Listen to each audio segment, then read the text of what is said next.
De volta aqui, pessoal, já cafezinho tomado, aguinha, tudo certinho. Voltando aqui então ao nosso estudo, agora falando especificamente dos impostos.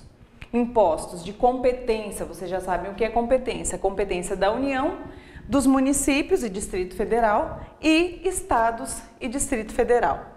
Por que eu disse municípios e Distrito Federal? Porque quando eu falo em Distrito Federal, ele abarca a competência tanto para instituir tributos, impostos de competência dos estados, como impostos que são de competência dos municípios. Então, por isso eu tenho essa divisão dos impostos de competência da União, dos estados e Distrito Federal e dos municípios. Antes de tudo, o que é imposto? Imposto, a definição a gente encontra lá no artigo 16 do Código Tributário Nacional. Imposto é o tributo cuja obrigação, você também já sabe o que é obrigação, tem por fato gerador uma situação independente de qualquer atividade estatal específica relativa ao contribuinte. É o chamado tributo não vinculado. O que isso significa? Que para eu criar um imposto, quando eu digo sempre eu, ente político, gente, para que eu possa criar um imposto, eu não preciso fazer algo em contraprestação a esse imposto. Eu simplesmente cobro, por quê? Porque eu preciso de receitas para atingir os meus fins, os meus objetivos enquanto ente, enquanto administrador da coisa pública. Então, o imposto é um tributo não vinculado. Da mesma forma, o valor obtido com o imposto, ele não pode ser vinculado a um fundo, órgão ou despesa específica, salvo previsão constitucional neste sentido. Então, o meu imposto, diferente de uma taxa ou de uma contribuição de melhoria, que eles têm uma relação com uma contraprestação do Estado, no caso do imposto, não. Estado, município ou União, instituo um tributo, mas eu tenho total liberdade para depois destinar esses recursos de acordo com os objetivos que eu pretendo alcançar. Nesse quadrinho aqui, nós vamos ver rapidamente quais são os impostos de competência da União, os impostos federais, depois veremos os impostos estaduais e os impostos de competência dos municípios. São 9 impostos de competência da União: imposto sobre importação, imposto sobre exportação, imposto sobre a renda, imposto sobre produtos industrializados, imposto sobre operações financeiras, o imposto territorial rural e o imposto sobre grandes fortunas. Isso tudo lá no artigo 153 da Constituição Federal, que diz que essa é a competência da União. No artigo 154, ele diz que também é competência da União os impostos residuais, ou seja, aqueles que não estão nessa listagem, e o imposto extraordinário de guerra, em situações específicas que ainda bem que não temos, não estamos vivendo nenhum momento que precise da criação de um imposto extraordinário de guerra. E lembrando também que de todo este rol aqui tem outro imposto que a União ainda não exerceu a sua competência tributária, ainda não instituiu este imposto, que é o imposto sobre grandes fortunas. Os impostos estaduais, os impostos de competência dos Estados membros e do Distrito Federal são 3. O ITCMD, o Imposto de Transmissão, Causa Mortes e Doação, o ICMS, o Imposto sobre Circulação de Mercadorias e Serviços, e o IPVA, que é o Imposto sobre a Propriedade de Veículos Automotores. Muitos desses impostos, muito do que eu estou falando, faz parte da nossa rotina, então talvez fique mais fácil a gente absorver esse conteúdo. Mas eu peço que vocês sempre busquem um material complementar, leiam a apostila, porque lá está bem esmiuçadinho o que aqui a gente vai ver de maneira bem sucinta, até por causa do nosso tempo, ok? Os impostos do município também são 3. IPTU, Imposto sobre a Propriedade Territorial Urbana, o ITBI, que é o Imposto de Transmissão de Bens Imóveis, e o ISS, o ITBI, voltando um pouquinho, também chamado Imposto de Transmissão Intervivos. Nós temos o causa mortes e nós temos o intervivos. causa-mortes, competência dos estados, inter-vivos, competência dos municípios. E o imposto sobre serviços. Todos esses impostos também definidos na Constituição, nos artigos 155 e 156. Como eu disse, nosso tempo é curtinho, eu vou falar um pouquinho de cada um desses impostos, mas só para que vocês conheçam o fato gerador de cada um deles. Eu trouxe no material ele mais esmiuçado, porém eu vou deixar que vocês aí procurem tanto na apostila quanto no material que vai estar disponível na plataforma e outros livros, né, de indicação, indicarei também, né, lá na plataforma, e já adianto alguns autores que eu gosto muito de estudar, um deles Hugo de Brito Machado, outro Paulo de Barros Carvalho e o mais atual, no meu ponto de vista, Eduardo Sabag. São autores que vocês podem buscar esse material e com certeza vocês terão um vasto conhecimento sobre cada um destes impostos. Vamos lá? Impostos de competência da União. Primeiro deles, imposto de importação, também chamado de tarifa aduaneira. Qual é o fato gerador deste imposto? A importação de produtos provenientes do exterior que objetivem integrar a economia interna. Não basta só que o produto esteja passando. Se, por exemplo, eles tiveram determinado produto numa aeronave, a aeronave passou pelo Brasil tão somente, eu não tenho a incidência do imposto de importação. Porém, se ele veio com o objetivo de permanecer no país, ele entrou em definitivo no país, eu tenho então a incidência do imposto de importação. O imposto de exportação, ao revés, o fato gerador dele é a saída de produtos do território nacional. Outro imposto de competência da União, o Imposto sobre Produtos Industrializados, o IPI. O fato gerador deste imposto, na verdade, são os fatos geradores, né? Eles podem ser tanto o desembaraço aduaneiro do produto de procedência do exterior, ou seja, se um produto industrializado ele entra no território, também no momento do desembaraço aduaneiro, ou seja, no momento da entrada no país, eu tenho a incidência do IPI. A saída do produto industrializado do estabelecimento que o produziu, do estabelecimento do industrial, então no momento que aquele produto sai para venda, sai para comercialização ou para outra fase da produção daquele bem, eu tenho a incidência do IPI. Ou então a arrematação de produto apreendido ou abandonado que foi levado a leilão. O imposto territorial rural, por sua vez, o fato gerador dele qual será?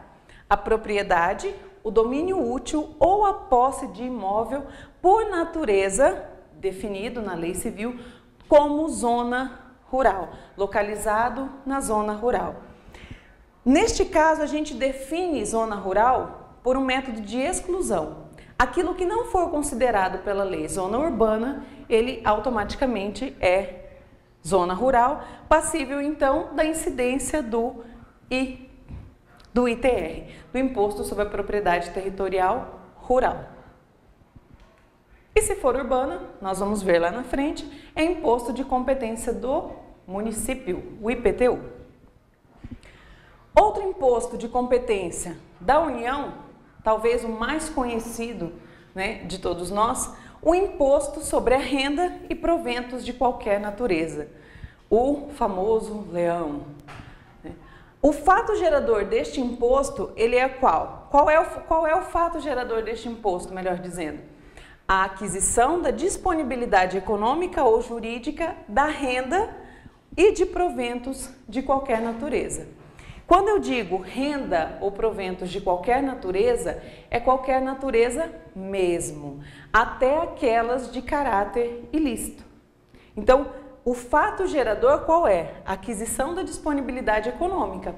A lei não pergunta ou ela não define qual é a natureza, não importa. Se você obteve disponibilidade econômica, você então está passível da incidência do imposto sobre a renda.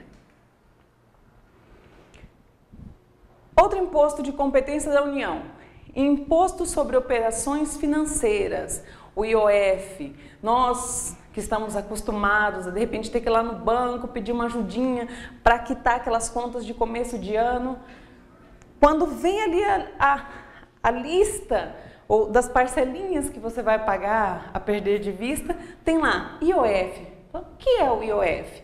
É este imposto aqui de competência da União que incide sobre operações de crédito, operações de seguro, no momento do resgate do prêmio, operações de câmbio e operações relativas a títulos mobiliários. São então as situações que são consideradas como fato gerador do imposto sobre operações financeiras. Até aí tudo bem? Legal. Vamos ver agora os impostos de competência dos estados e do Distrito Federal. Quais são esses três impostos? Primeiro deles, o imposto sobre transmissão causa-mortes e doação. O fato gerador incide sobre a transmissão de bens móveis ou imóveis em razão da sucessão. Essa sucessão em decorrência de falecimento, causa-mortes, ou na situação de doação, né? É o que nós chamamos de transmissão gratuita, né? A doação. Então, tanto a doação quanto a sucessão em virtude de falecimento, ela faz gerar, então, ela faz nascer a obrigação do imposto, de pagar o imposto sobre transmissão, causa-mortes e doação. O segundo imposto de competência dos estados e do Distrito Federal é o imposto sobre a propriedade de veículos automotores. Qual é o fato gerador desse imposto? A propriedade de veículo automotor terrestre. Isso significa que se eu tiver um barco ou um avião, eu não tenho incidência deste imposto. Mas se eu tiver a minha motocicleta, o meu carrinho tranquilo, eu estou sujeita ao pagamento do imposto sobre propriedade de veículos automotores. O último imposto de competência dos estados é o imposto sobre circulação de mercadorias e serviços. De maneira bem genérica, de maneira bem sintetizada, qual é o fato gerador deste imposto? É a circulação econômica e jurídica da mercadoria com a mudança de titularidade de um bem móvel ou na prestação de um serviço destinada ao comércio. Então, se eu tenho uma prestação de serviços ou uma movimentação, uma circulação de uma mercadoria com o intuito comercial, eu tenho a incidência do ICMS. Os impostos dos municípios e do Distrito Federal, por sua vez, nós vimos, são três. O primeiro que nós estudaremos, o fato gerador, o imposto sobre propriedade predial e territorial urbana, o IPTU. Fato gerador, propriedade, domínio útil ou posse de bem imóvel por natureza ou por acessão física localizado na zona urbana do município. A lei traz para nós quais são os critérios que definem a natureza urbana de um imóvel. Se eu preencho pelo menos dois, se o meu imóvel preenche pelo menos dois dos requisitos que a lei estabelece, eu tenho um imóvel urbano sobre o qual vai incidir este imposto de competência do município, que é o IPTU. Se eu não tenho esse enquadramento legal, vocês verão isso na apostila, por exclusão, eu terei então o pagamento do ITR por se tratar de uma zona rural. Outro imposto de competência dos municípios, o imposto de transmissão intervivos de bens imóveis, o chamado ITBI. O fato gerador, transmissão intervivos, porque, como eu disse, se for uma transmissão em decorrência de falecimento, uma transmissão causa-mortes, eu tenho a incidência do ITCMD.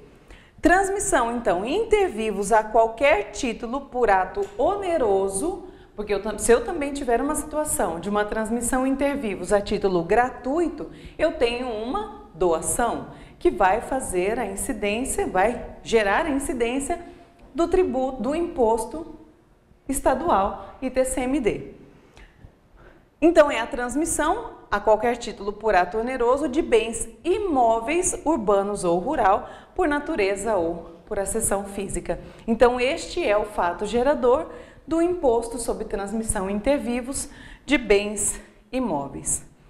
E, por último, o imposto sobre serviços de qualquer natureza, o ISS, que tem como fato gerador a prestação de serviços por sociedade empresária ou profissional autônomo de qualquer natureza, desde que enumerados em lei complementar de caráter nacional ou de maneira acumulada com lei do município, e estes serviços não podem estar compreendidos na incidência do ICMS. Como eu disse, alguns serviços, por exemplo, transporte interestadual, é de competência do Estado cobrar o ICMS, Imposto sobre Circulação de Mercadorias e Serviços. Se eu não tenho esta competência do Estado para a prestação de um serviço de acordo com o que diz lei complementar ou lei municipal, eu tenho a incidência do ISS. O que é importante trazer para vocês aqui agora é que de todos esses impostos que eu falei, alguns deles têm o que nós chamamos de caráter fiscal e outros de caráter extrafiscal. Quando eu digo impostos fiscais e extrafiscais, eu estou me referindo a quê? A destinação da arrecadação ou a razão pela qual este imposto ele é cobrado. No caso de um imposto fiscal, a função dele é arrecadatória, é arrecadar mesmo, recursos financeiros para que o ente político possa exercer as suas atividades, enfim, possa atingir os seus fins. Quando eu estou dizendo impostos extrafiscais, eu estou me referindo a impostos que tratam da regulamentação, de regular a economia, como é o caso, por exemplo, do IPI e do IOF, ok? Continuando aqui. No nosso material, nós vamos estudar um pouquinho sobre a Lei de Responsabilidade Fiscal. A Lei de Responsabilidade Fiscal é a Lei Complementar 101, que traz basicamente a imposição de controle de gastos da União, dos Estados, do Distrito Federal e dos municípios, condicionando a capacidade de arrecadação de tributos desses entes. Então, essa Lei de Responsabilidade Civil, ela vai disciplinar a atuação dos entes públicos. No artigo 11, a Lei de Responsabilidade Fiscal ela estabelece que os entes políticos devem obrigatoriamente instituir todos os impostos. E o que acontece se eles não instituírem? Eles não receberão transferências voluntárias, ou seja, os repasses, né, da União para os estados ou da União para os municípios ou estados e municípios, o ente ele vai deixar de receber essas transferências voluntárias caso eles não cumpram o estabelecido no artigo 11, que é o quê? Instituir todos os impostos. Esse artigo da Lei de Responsabilidade Fiscal, nós falamos um pouquinho mais dele, por quê? Porque ele gera uma grande polêmica na doutrina, na jurisprudência, porque tem quem entenda que este artigo ele é inconstitucional, ou seja, ele vai contrário, ele está na contramão da Constituição. Por quê? Porque se a Constituição ela diz que é competência que os estados, Distrito Federal, municípios de União podem instituir tributos, ou seja, eles vão instituir se eles quiserem, eu não posso ter uma lei de menor hierarquia, que é a Lei de Responsabilidade Fiscal, estabelecendo uma penalidade para quem não instituir os impostos. A Constituição não me obriga. Então, por que uma lei de menor hierarquia me traria essa obrigação? Então, este é o foco da discussão, tanto na doutrina quanto na jurisprudência, acerca da constitucionalidade ou não deste artigo 11 da Lei de Responsabilidade Fiscal. Para a gente finalizar esse nosso bloco de estudos, para você poder tomar novamente aquele cafezinho, comer aquela bolachinha e descansar um pouquinho, eu quero contar para vocês a respeito da repartição das receitas tributárias. O que é isso? Do montante dos impostos arrecadados, de tudo que se arrecada em termos de impostos, a Constituição reserva um percentual para a União, para os estados, para o Distrito Federal e os municípios. Por mais que eu tenha dito que os impostos eles são não vinculados, ou seja, eles não estão afetos, eles não estão vinculados a nenhuma atividade específica do estado ou do município, enfim. Mas a Constituição me diz que de tudo que eu arrecadei, uma parte eu tenho que dividir com os entes menores, digamos assim. Então, se eu sou a União, parte daquilo que eu arrecado, eu repasso para os estados, e se eu sou o estado, parte eu repasso aos municípios. Desta forma, a União reparte a sua arrecadação com estados e municípios, os estados repartem só com os municípios e os municípios não repartem com ninguém, porque eles são a menor unidade administrativa autônoma que compõe a nossa federação. Neste quadro aqui, eu trago para vocês então como é feita essa repartição das receitas tributárias. Quais são os impostos de competência da União, os impostos de competência dos estados e municípios e o que eles repassam. Então eu tenho, por exemplo, aqui da União, o imposto que foi retido na fonte, no caso dos servidores públicos, do estado, do Distrito Federal ou do município, uma parte, se for retido na fonte pelo estado, todo esse valor arrecadado, todo esse valor retido na fonte, por exemplo, fica com o próprio estado. E no caso do município, aquilo que foi arrecadado pelo município fica no município. IPI, Imposto sobre Produtos Industrializados. Aquilo que o estado arrecadar para a União a título de IPI, 10% é para ele. Só que desses 10%, 25% eu tenho que destinar para os municípios. E assim sucessivamente. Isso aqui tudo eu tenho elencado na Constituição Federal, nos artigos 157, 158, 159, 153 da Constituição. Eu vou deixar na tela, enquanto você está olhando a tela aí, você toma o seu cafezinho, come a sua bolacha e daqui a pouquinho a gente volta.